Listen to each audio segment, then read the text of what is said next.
और लैपटॉप में यूज करो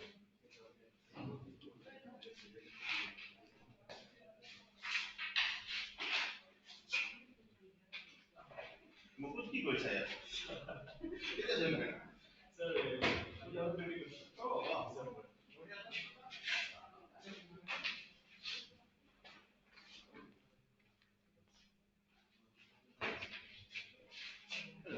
okay good flow powered up to flow right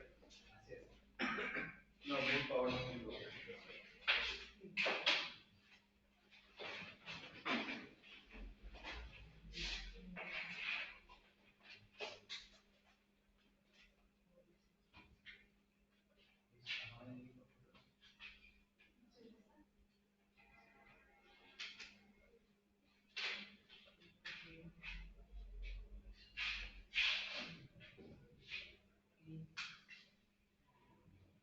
इसके मैंने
So, good morning, sir. Good morning, participants. So it's a very special day for me. Sir recognized me. So it's a very immense pleasure for me to introduce Professor Shamantamani Hazarika, sir. He's a BSc IME Abdul Kalam Technology Innovation National Fellow.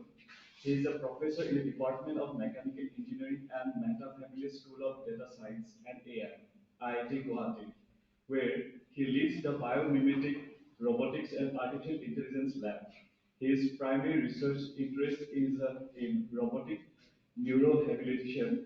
This translates into interest in artificial intelligence and machine learning for neurobionics, merging the worlds of robotics and neuroscience to develop novel technologies that will have profound impact in the lives of individuals with neuromotor disabilities. Prior to joining IIT Guwahati, he was a professor of computer science and engineering at School University. He had been a full professor of cognitive systems of neuroinformatics, University of Bremen, Germany. Professor Hazarika holds a BE in mechanical engineering from Assam Engineering College, Guwahati, India, and Tech in robotics from IIT Kanpur, India. He has completed his PhD in artificial intelligence from School of Computing, University of Leeds, England. So, sir, please. Thank you. And I would like to Rashid ma'am to felicitate sir. This is the college. Yes.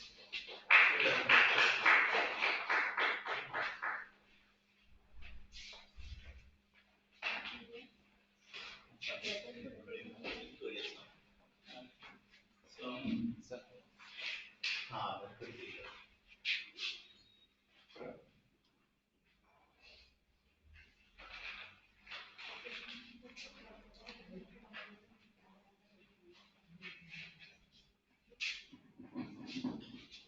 A very good morning to all of you. Thank you, Dr. Rashi, for having me here. I don't miss out one single opportunity to come to my college. Whenever somebody calls me, I am here. As this talk, I have split it into two portions. First, I will be talking of some applications of Internet of Things.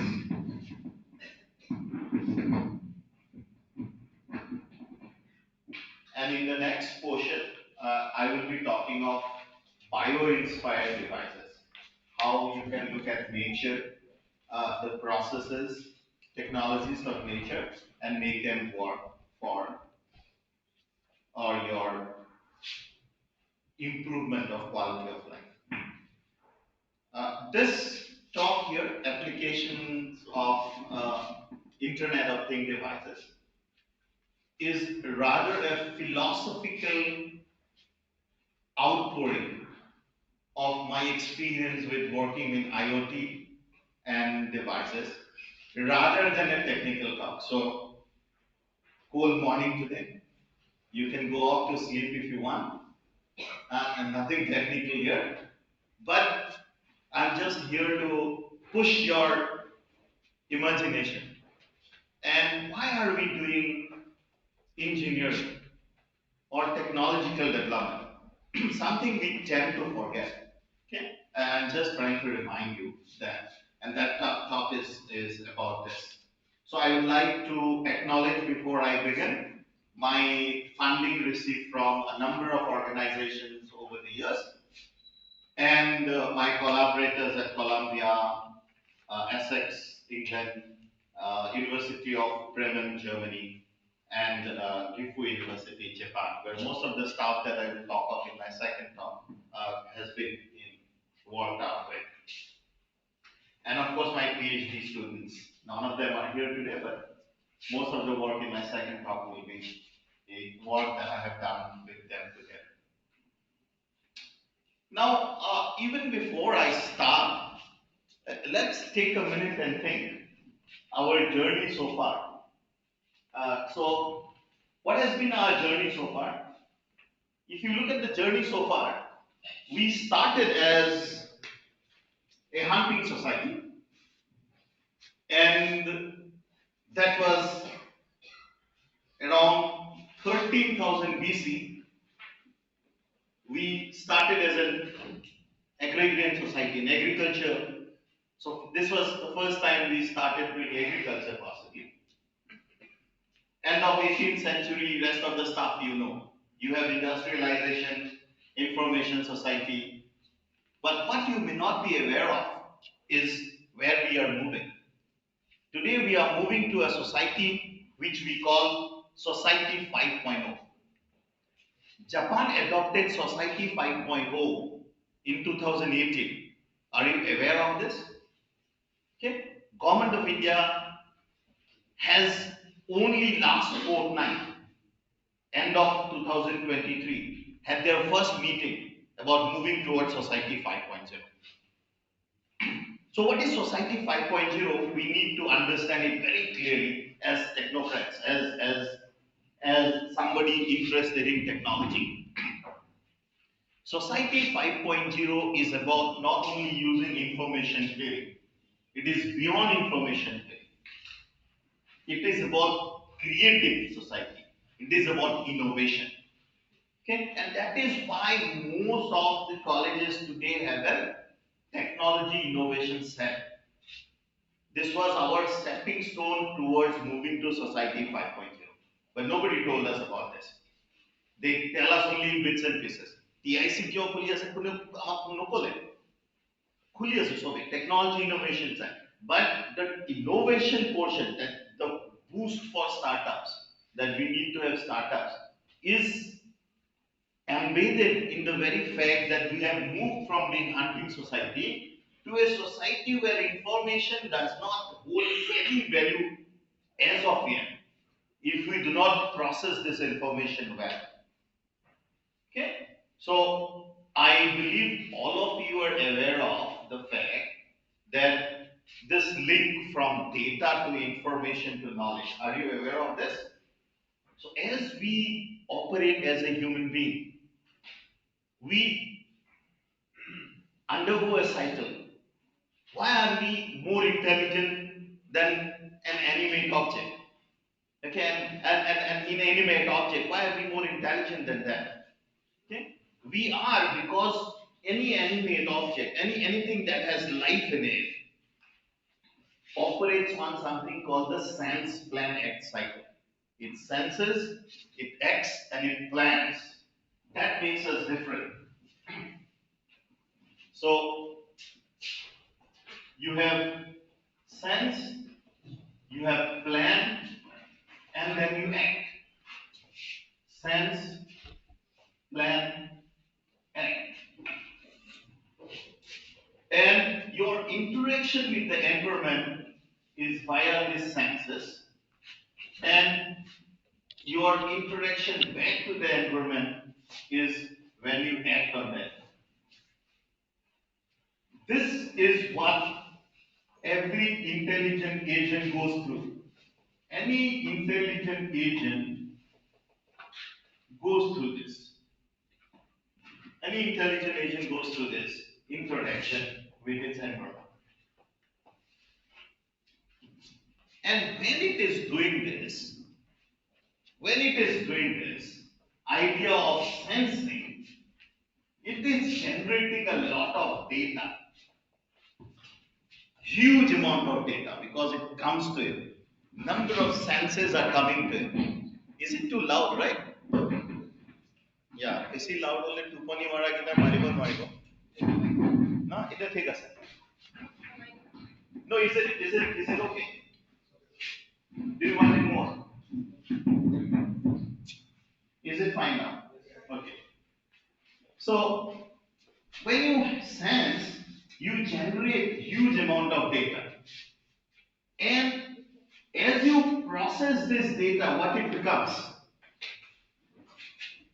When you process data, what do you get? You get information. And as you process information, you generate knowledge. So we have been generating a lot of information as an information society. Now the time is, from that information, let us get some knowledge to settle things, to work out. Okay? And therefore it is very important that we move from being just an information generation society to a place where we are more creative, we are more innovative, we generate more knowledge. So this has been our journey.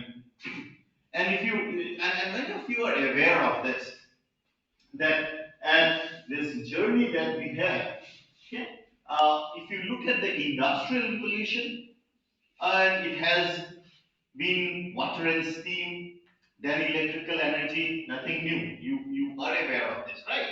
And then autonomous production, industrial revolution through the use of electronics, and finally through ICT, or what are called cyber physical systems. So the base of this information society that we have created today is what are called cyber physical systems. And many of you must have heard of this term, right? Cyber physical systems. So what are cyber physical systems? Cyber physical systems are systems where there are three interesting components. A component of control, component of computation, component of communication, and all of them put together via information exchange. So now Information holds the key between computation, communication, and control, and these physical and engineered systems are monitored, controlled, and coordinated, and that is what is the basic unit of an information society. So, basic unit of information society. So, you must be wondering, Rashid called me here to talk of applications of IoT, and I'm talking to you about our journey so far, moving us to an information society, and the basic unit of information society today being cyber physical systems. Like my own chamber today, I have put sensors so that if light is outside more, windows will open. Okay, a window curtains will open. Fine. If light is not there outside and the room is dark, the lights will get on itself. These are nothing but cyber physical systems. Even if we tend to call them something like Internet of Things, automation, but basically all of these can be categorized under cyber physical systems because all you have is some computational unit, some control unit, and some communication unit, all of them put together, okay, and then integrated by computing and communication. So within this cyber physical system explosion, we should look for society 5.0. So bringing you back to where we are moving as a society today. We are moving from the information age to creative society, to a society where innovation would be the key player. And that is why Government of India is emphasizing so much on innovation cells, so much on startups today. Okay, why every engineering course, everything you want a startup to come out. Every project that you write, people say, what is the product that you have? Because we are moving to a creative society. And in that creative society 5.0, okay, in that creative society 5.0, we must address and look for answers to the existing questions. Current society, we have something called the Internet of Things, which is there. But how is it going to affect society 5.0?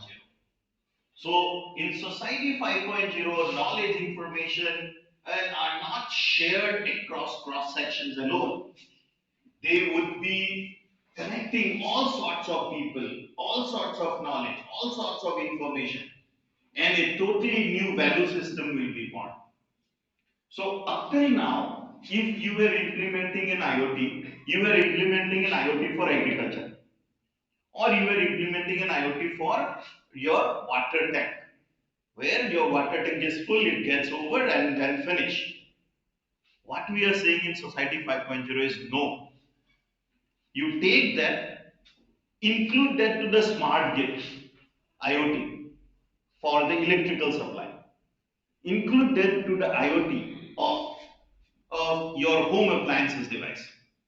So all these things have to be communicated to combined together. They will come together. And IoT will connect not only people, things, all sorts of knowledge, information, but it will try to get new value system from them. And that is what is more important. Okay? Very, very important. And in that process, artificial intelligence and machine learning will have a major role to play. A major role to play. So you have done this course. This course is on what? IoT and things like that, right? So uh, if you go back and look at your course, modeling, simulation, fabrication of future electronic devices, you are looking at devices that you love to really get, okay, for the future. And what I am now saying is the future is connected future. So when you are talking of future electronic devices, always think of that device being part of this is whole idea that you should have a cyber physical system first. And devices will be only part of a CPS, a cyber physical system. Alone it will not be a standalone device anymore. Okay? Standalone device. So given that we will not have standalone devices, given the fact that we'll be looking at and IoTs and stuff like that. Question is, I have been asked to talk about application of such devices. Now I give you this question. As a teacher, I always ask questions. So, are you aware of the first IoT or Internet of Things? What comes to your mind? Which must have been the first Internet of Things? The first one in the world? What are the IoTs that you use daily? Do you use any IoT system daily? Or in your daily life? Which one do you use? No? None? Does your car have sensors and all? That's also a system, okay? But not connected to the internet. So Internet of Things, which one do you use? Smart? Smart bulbs, okay. Maybe. But the one that we most often use and do not even bother to remember that is the first Internet of Things is the automatic teller machine, ATM. The bank ATMs that you use are the first Internet of Things. The first one. Okay? So here I tell you, this is the first Internet of Things. In 1974, the ATM machine, the first Internet of Things. We don't even bother. That's why ATMs are some of the first Internet of Things objects as far back as 1974. Okay? Thereafter, there has been a huge explosion of connected devices, electronic devices that do not stand alone but needs to be connected. And there comes the definition of Internet of Things device. So three important things you have to remember. Whenever we are talking of an Internet of Things device, okay, a thing that is connected to the Internet, we have connected devices. The devices need to be connected. So any electronic device that's connected, so there is a communication network, and they collect and exchange data. So very important that they should be able to collect sensing, they should be able to do sense, and they should be able to exchange data between themselves, either remotely or directly on its own, and they should be leading to increased automation in nearly all things. So these are the characteristics of an electronic device when we are talking of creating an Internet of Things using an electronic device. So it needs to be a part of CPS, so it needs to be connected, it needs to collect and exchange data and control remotely, and need to really reduce human intervention. So that's roughly the thing that you are looking at. But if you are looking at different architectures of such IoT structures, okay, you may have been taught in one of the class. Have you been taught IoT architectures? No? In this course? No? So in the architecture, it means where will be the electronic device. There are a number of architectures where you would have the sensing layer at the bottom and the application layer at the top and a network layer in between. So it senses, it sends it to a place where semantics and things are generated, and then you have a three-layer architecture. Then there are some other architectures called middleware based, where most of the middle layer and the coordination layer actually establishes connection between the different devices. But the most interesting are the service-oriented architectures, where you have five things. You have the objects, the things that are electronic, they have sensing ability. Then you have a mathematical model of that object. Then you have services that are to be provided by these. So you draw the semantics, you draw the service composition, and finally the application layer gives you the application of that services. Okay. So I love this, that you have things, you have connect, you have collect, you have learn, you have do. So if you are interested in understanding where would the future of electronic devices be, I ask you to read a book first. And the book is by none other Then the person who led Oracle at one point of time, Timothy Chow, who is a professor at Stanford. So Timothy Chow has a very interesting book called Precision Engineering, eh? Principles of IoT. So that book you should read. And precision engineering tells us that if you are looking at really connected systems, if you are looking at really creating IoT, then you should be looking at 5 layers of your electronics and services integrated. So what are the 5 layers? The 5 layers is the bottom should be the hardcore electronic devices, which creates the Internet of Things. I will come to little while later in my presentation that up to a certain time, the Internet was Internet of people.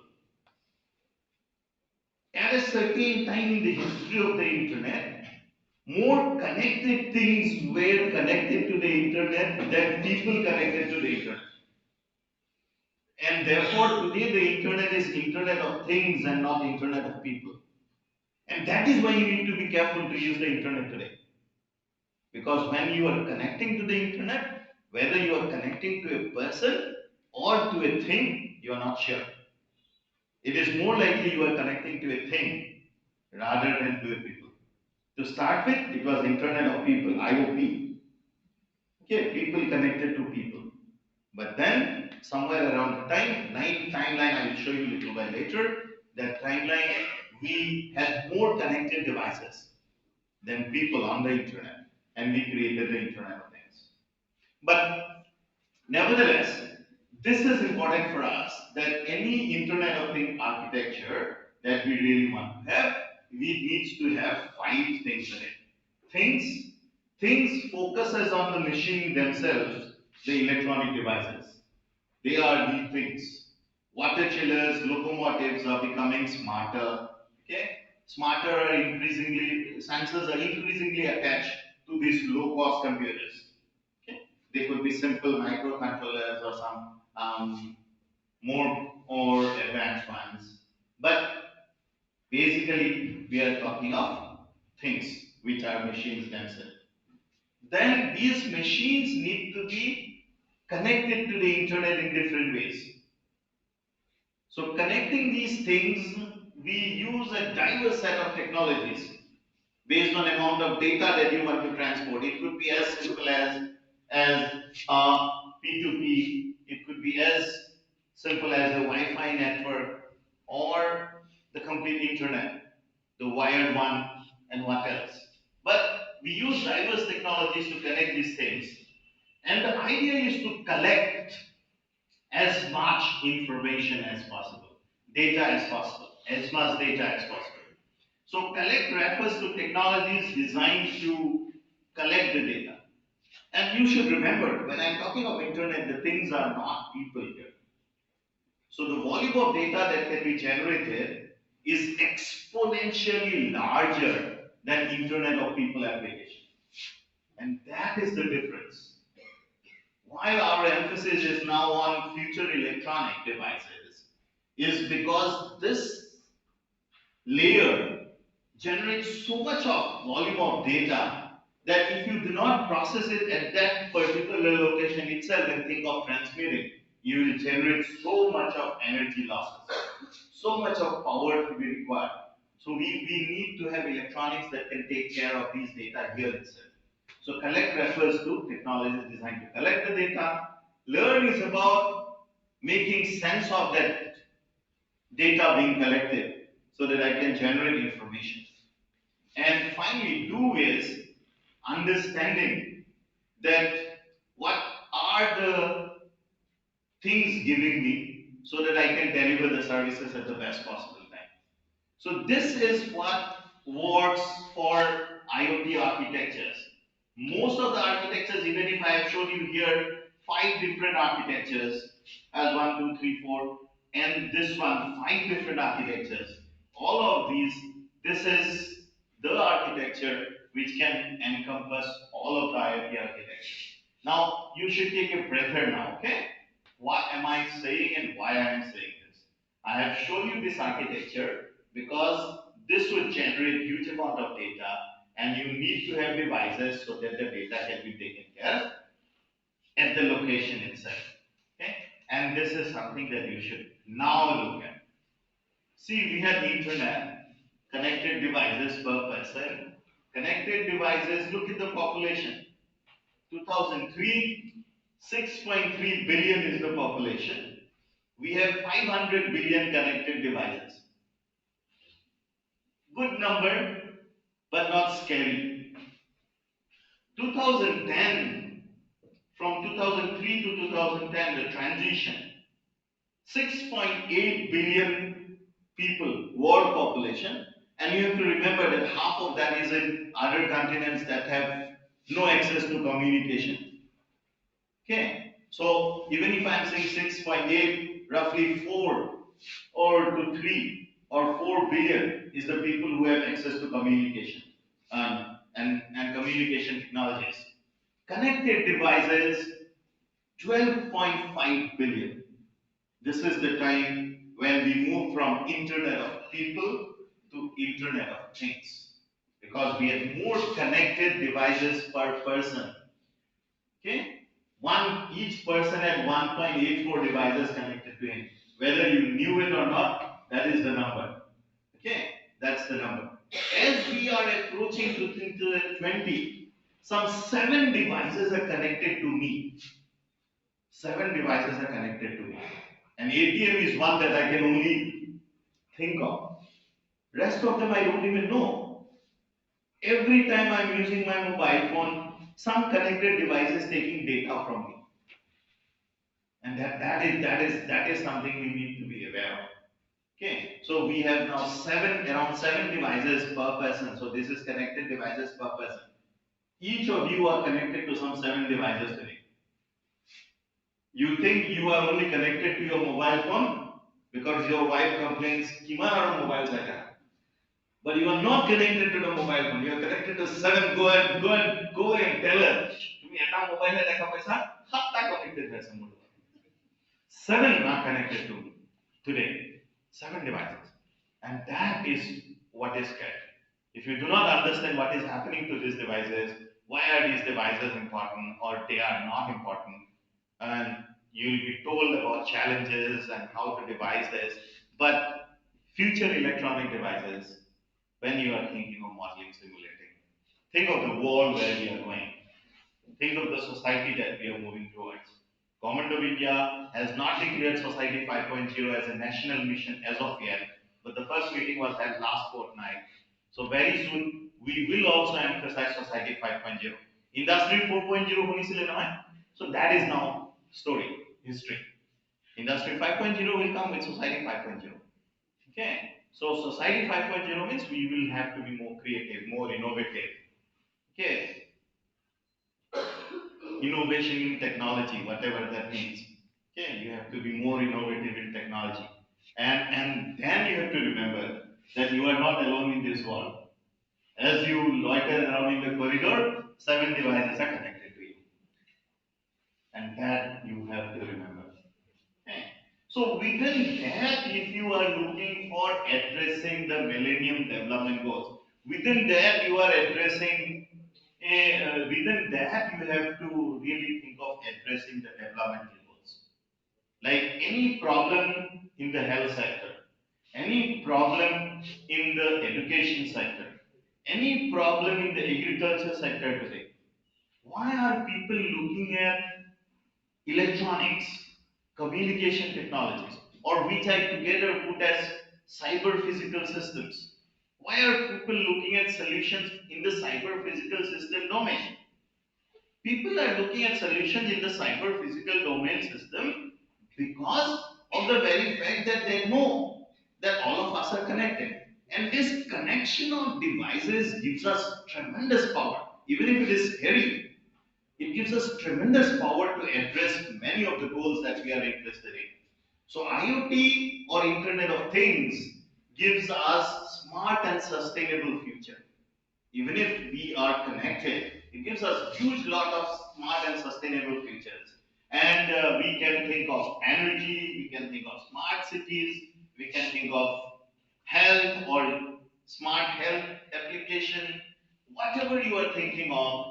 The very fact that most of the devices are connected to us gives us a huge idea that we can do better things. We can do better things. And therefore, in many places, Society 5.0 and IoT are looked together. In fact, this is the uh, first report on Society 5.0 by UNDP, and they have put IoT in the first block. IoT is going to be connecting all people, things, and are going to address Society 5.0. Okay? But how? That's the question. What should be your contribution? So I will now show you a small video. The video will be interesting from two important elements. Okay? One, you know who found out the Internet of Things? No? So you know who found out the Internet of Things, and what is going to be more important in the Internet of Things will be more interesting. Yeah, there is sound. So hopefully it plays. Sound is also there.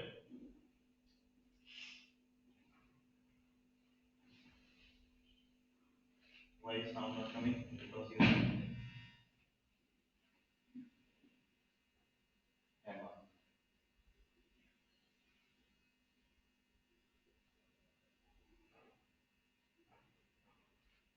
Why is there no sound? It wasn't. Okay, let me play the original one. The embedded one may be not working, so don't worry. External mechanical. So, that's critical.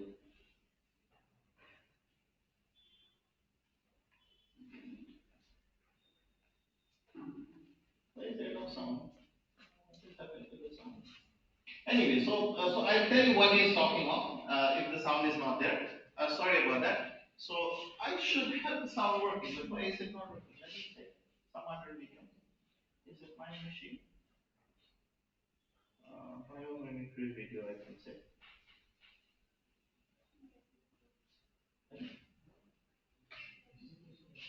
is no sound coming?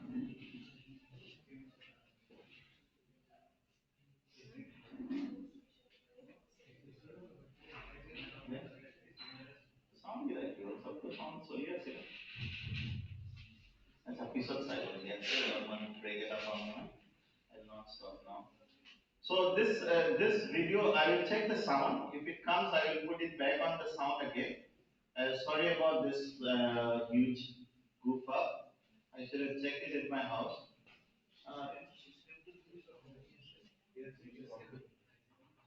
System with sound to IQ nahi leba. আমি আমার system low points again. What style over actually?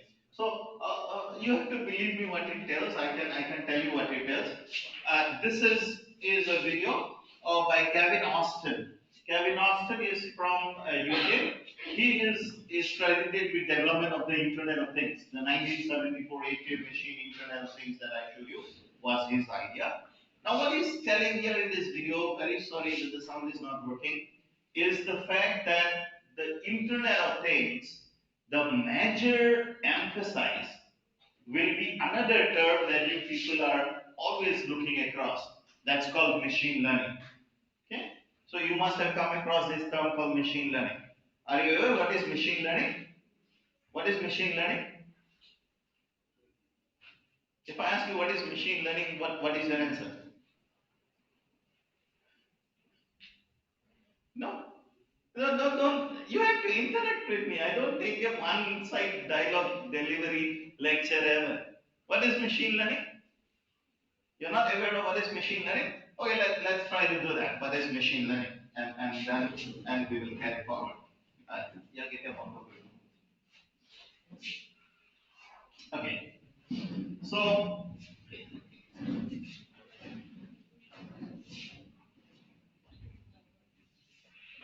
So let's look at this story like this. Let's look at this story like this.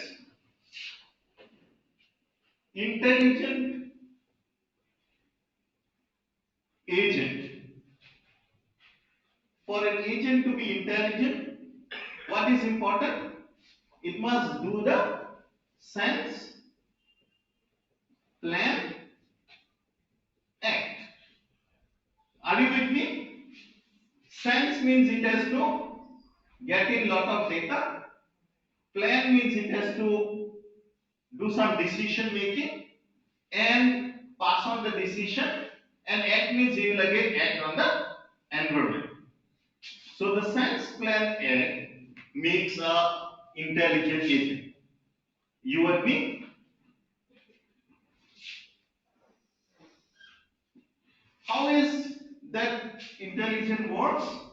You generate lot of data, you process the data to have information, you process this to have knowledge. Fine? You process this to have knowledge. Good? This is the most important. Intelligence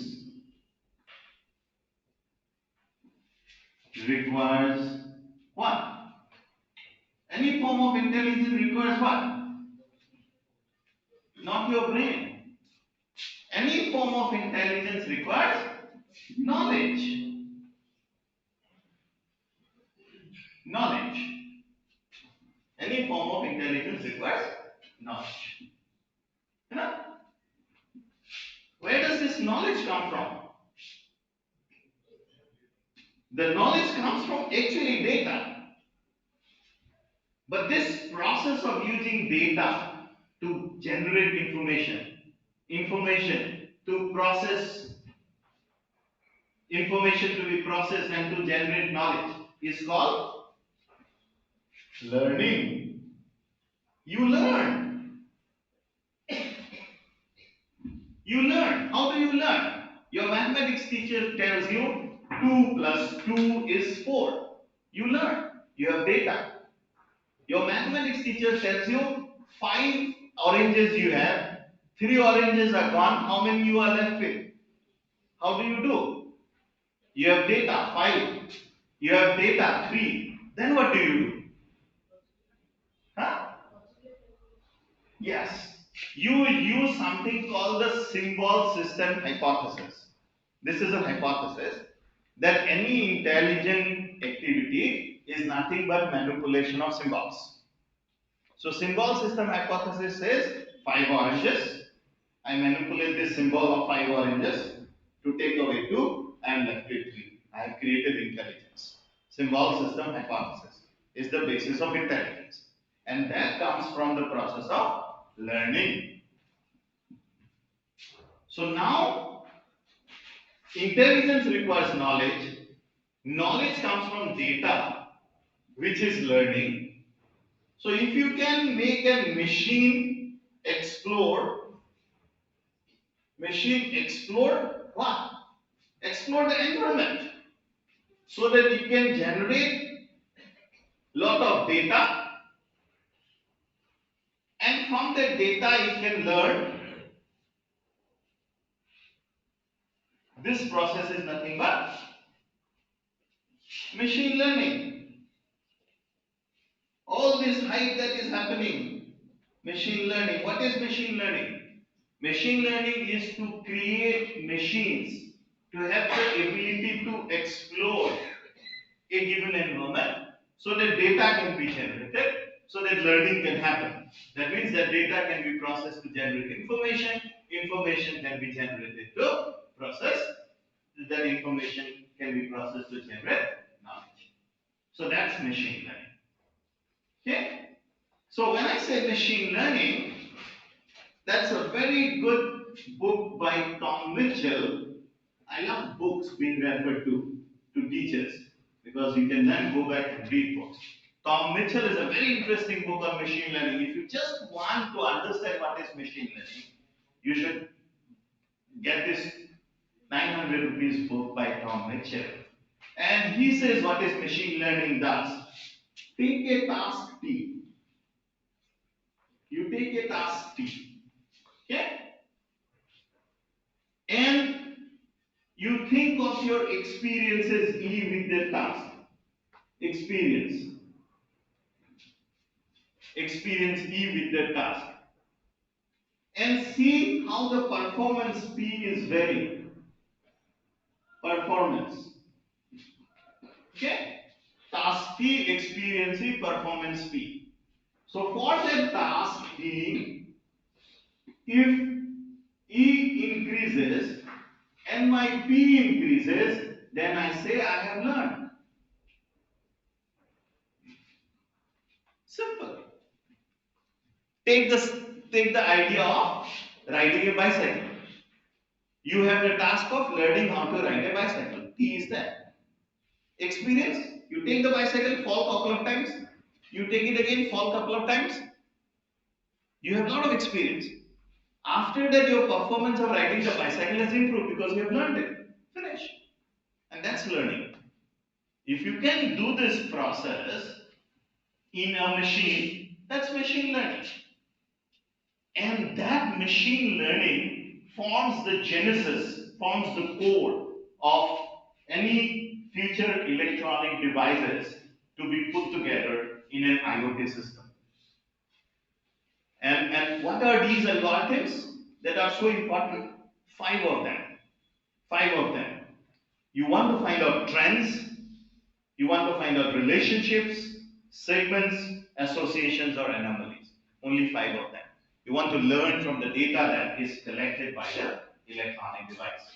So, electronic devices, anytime, anywhere, creating a CPS, whether it's future, past, have been generating data for us. They are sensing, they are gathering data for us. The planning and the acting portion has to be done by the ML, the machine learning. But you have to have clear idea of what machine learning is in the first place. And the most important five group of algorithms are trends, relationships, segments, associations, and anomalies. These are used every day in our daily life today. Every day you are exposed to this. Like if you are opening your Mintra in your mobile phone and you are trying to buy a shoe, Mintra immediately finds out associations. कि ऐसा शू खरीदने वाले ने ऐसा jeans भी खरीदा है, showing lot of jeans there. That is IoT with ML together. Okay, that is IoT with ML together. Association mind. So, finding out trends, what are the trends in the data, how is the sensor performing over time, what is the process that is undergoing. So, finding the trends in the data or relationships, like for a given asset, what is its lifetime, how it is going to survive, how it is not going to survive. Segments, are there any clear segments of the group in the data? Okay. Associations, machine perform degradation, anomalies. These all five are the only one that we are interested in when we are undertaking connection of electronic devices. So that intelligence occurs. Science planet plus together making sense of the data coming to me. Yeah, right? So creating a CPS. And that leads to what you people have been hearing for years now called ubiquitous computing. Have you heard of ubiquitous computing? Computer coming and becoming part of your life, whether you want it or not want it. Originally, you thought that if you bought a computer, you had a computer and computer was part of your life. Today, you don't need to have a buy a computer. I showed you today 7 computers are connected to you, whether you have one mobile phone or not. The moment you are using a digital technology of any sort, the bank, the bus service, or the electricity, paying the electricity bill, 7 devices are connected to you. And that creates what is called ubiquitous computing, where you have concepts like ML and IoT coming together. ML and IoT. Earlier, we were more happy with just things being intelligent. Today, we talk of twins of our work. Twins of our work. So, towards the end of this talk, up to what time is the talk? 10:30, 10:40. Okay. So, towards the end of the talk, I will show you how you can create twins or avatars of yourself. And the maximum scary avatar that is happening is a human digital twin. The moment you go for any medical examination in a corporate in hospital today, be very, very aware of the fact that they have created a digital twin of yourself. They will give you medicines, they will give you things, they will also do all sort of data collection from you. All your biological data will be used to create a digital twin of yourself. And then they will send you a letter at the end of 5 years. If this parameter was checked 5 years ago, please come back and check again. You can try this. They create a digital twin and keep it there. Have you experienced that? Yes. So that digital twinning is something that I will talk of finally. Okay. So IoT and Society 5.0, if you look at under these influences, we are creating better enterprise solutions.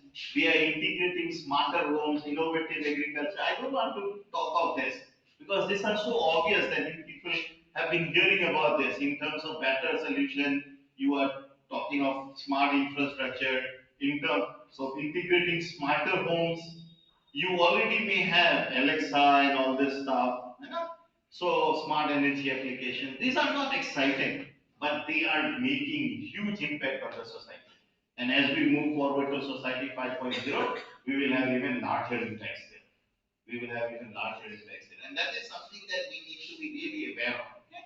Smarter cities and upgrading supply chain management and like inventory robotics. Amazon supplies come to you very quickly because Amazon uses inventory robotics in most of their warehouses. Now it is packaging, this dispatch is all done by Amazon. Imagine a very interesting jobs are in Amazon today. If you join as a factory worker in Amazon, all your job is to actually arrange the box. যেনেকে conveyor আইলে গেলে box তো লৰি যায় না reader তো পঢ়িব নোৱাৰে so আজিকালি চাকৰিটো খালি box to সিধা কৰি দিয়ে you just straighten the box so that's one job on the conveyor belt straighten the box the rest of the thing is automated straightening is not automated so you straighten the job that is cheaper not automated so you straighten the box so that's one job other job is all packaging is done automated, stacking is done automated, but then once the stacking is over, okay, once the stacking is over, switching of the machines is the job. Nothing else. Switching of the machine, saying this stack is over now. Our production in this line need not be done for 10 days. Switching of the machine is a job. So that's the type of automation happening. I will talk of health because health is where I work on using IoT. And we will talk of health. I will talk of all of these four health companies, things, targeted therapies and stuff like that. So we'll talk of health. Okay. These things are interesting. So this we will skip. This we will skip. This is about digitalization and integration, and this may not be very exciting. What would be more exciting for us is this IoT use case in healthcare. So there is a company called Sensium Vitals. Okay, and that's a company that makes biosensors, all set of biosensors. So what they will do is they will put biosensors to all the patients, and this monitoring of these continuous patient monitoring will happen over an IoT network. So basically, identification of what is coming in terms of RFID or stuff like that, and then sensing, and finally communication, computation, services to be provided are all then automated. And let me tell you, this is pre-COVID. COVID has no role in continuous. Now, people, whenever I go to some places and show this, people think, oh, this must be after COVID. research after COVID that people thought of doing automated patient monitoring. No, automated patient monitoring for Society 5.0 was in fact before COVID, and this is something which is a practice in Europe. Okay, and then semantics, making sense of what is there. That is one, and which is using IoT greatly. And then there is this IoT use case of targeted therapies. I don't know how much you know about how therapies have evolved over the years. Why do doctors prescribe so many tests today? Many people believe that this is because of commission, and I tend to differ. This is because of the change in philosophy. Up till 1980s, 80, 85, 90s, doctors did what was called evidence-based medicine. Evidence-based medicine was an abductive logic. Are you aware of what is abductive logic? You know what is deductive logic? P implies Q, P therefore Q. That's deductive logic. Okay, what is inductive logic? Inductive logic is one mango is green, two mangoes are green, three mangoes are green, therefore all mangoes are green. That's induction. That's induction. So deduction, induction. They don't use this. They use something called abduction. What is abduction? P implies Q. They know the rule. And they see the result Q. And now they have to fill up the gap. Do you see what I'm saying? No?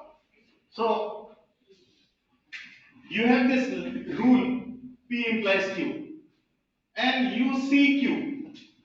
So now what is here? You have to fill this up. Fill up the blank.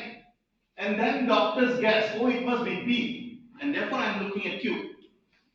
Q is what they will do via tests.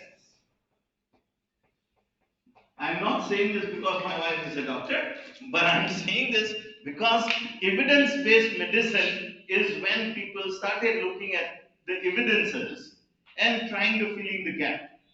Okay? Before that, nobody was bothered about what is the evidence. They used to give medicines and they were expecting that Q would be treated. Q would go away. The symptoms would go away. But evidence says that you do something. That is also now not the protocol. The protocol today is something called targeted therapy.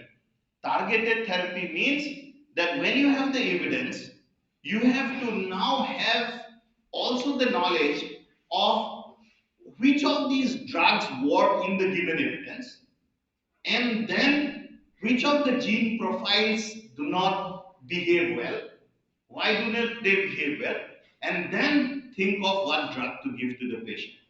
So targeted therapies are followed in India in very rare cases on diseases like cancer today. Of lung cancer, targeted therapy has evolved very well. But many of the other diseases are still treated in evidence-based medicine. But what is targeted therapy is that you have a lot of digital health data. As I told you, as you go to a medical hospital today, they will collect data from you. So there is a lot of health data on how people have behaved over with different drugs.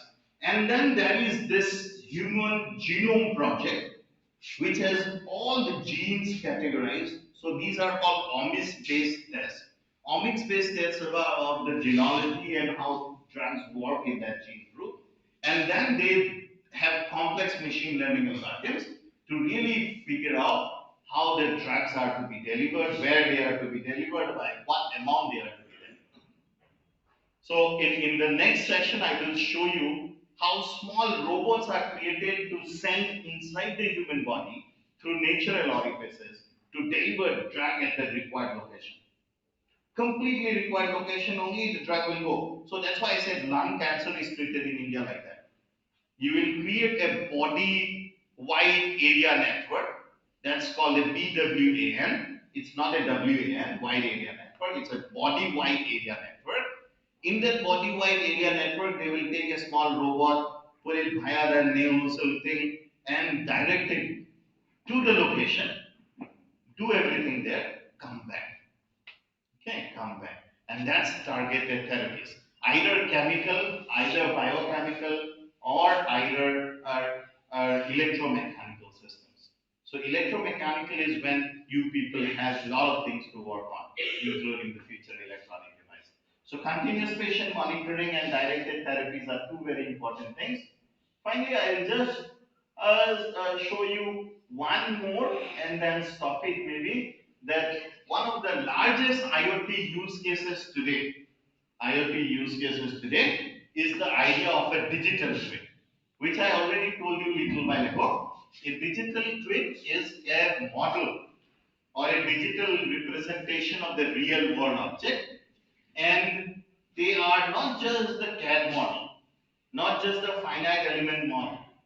It is CAD plus finite element plus physics plus statistical plus ML AI. So you don't have the real thing, you have the digital thing. And you operate it over thousands and hundreds or hundreds and thousands of cycles. And you know the behavior. So you keep the behavior, you keep the maintenance history, you keep everything. And therefore you know how each of your digital, and this is created for each of the physical device that you have created in your industry. Each physical device will have one digital twin, and you will monitor its life from the digital twin rather than the physical one. Okay? And you will be very proud to know the world leader in this technology is an Indian company, Tata Voltas. Okay? Not for the ACs that you have, they do not have digital twins for the ACs, but for every chiller of the petroleum industry, they make petroleum industry chillers. So petroleum industry chillers, they have a digital twin. All over the world, wherever there is a Tata Voltas chiller, they have a digital twin in Pune, and big screens of digital twins. If you go to the Pune office, you'll see running there.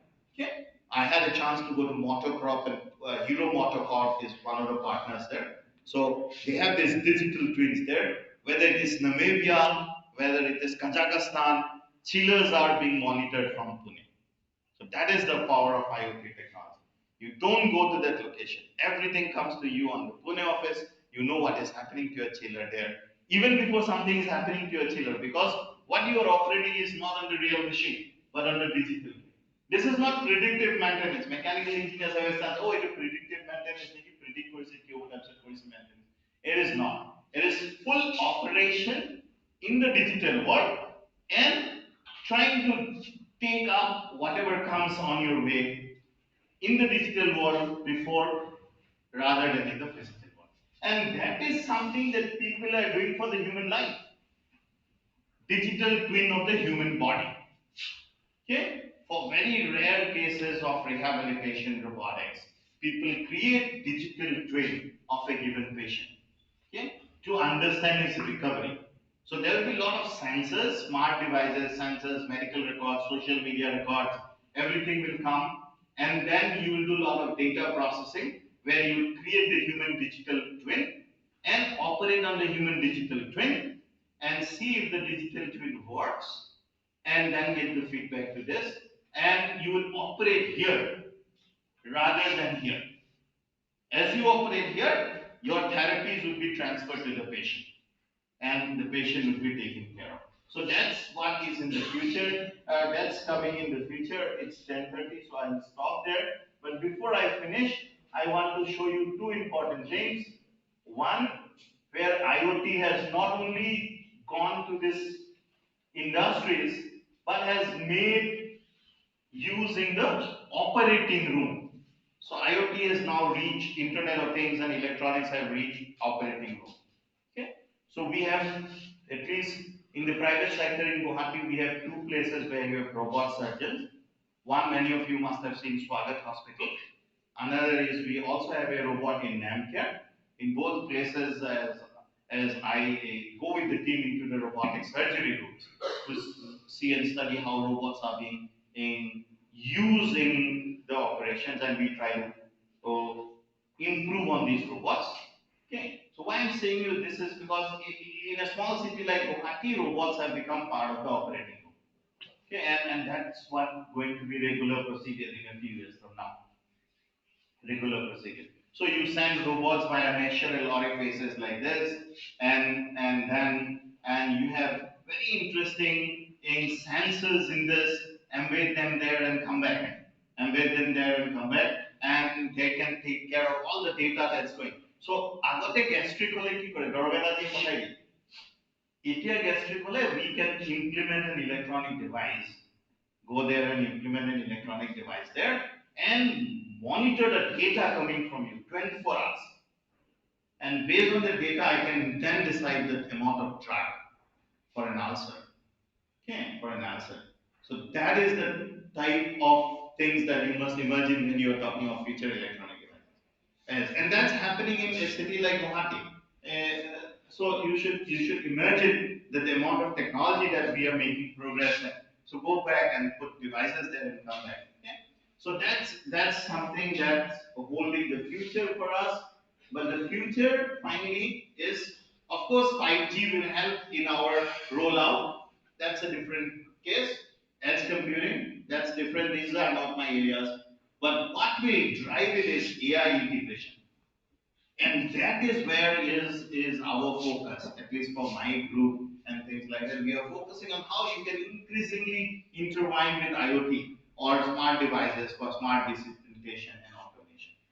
And so in the next talk, after 15 or 10 minutes, whatever is the break, I will talk of only devices that we have integrated with AI increasingly, and these are bio-inspired. So again, I will take you through a philosophy of what is bio-inspiration, where did it start, and how did it come here today. And then I will show what is happening in my lab in terms of bio-inspiration.